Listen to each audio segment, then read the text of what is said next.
can create fun effects with text.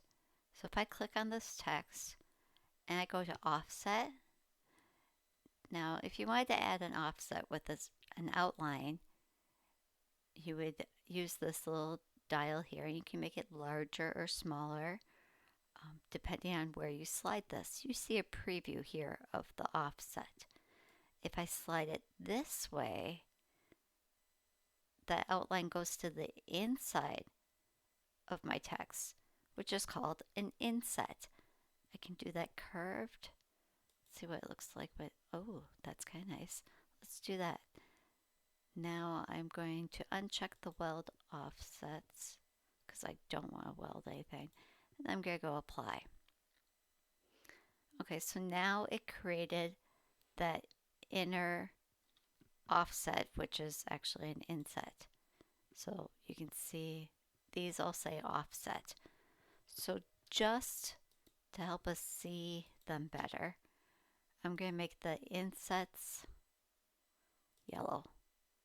Okay, so now we can really see them.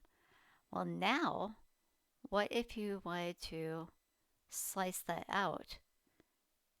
You could select that and go slice.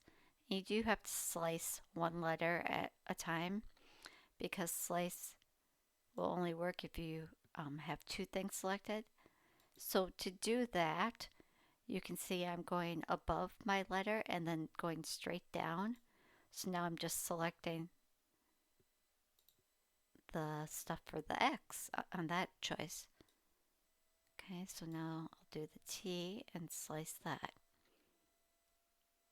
So now, if I take that away, you can see that's kind of a fun effect on the text. I hope this taught you how to do something new with your Cricut Design Space software. Make sure to give this video a thumbs up and subscribe to my channel so you get all of my latest videos. Thanks!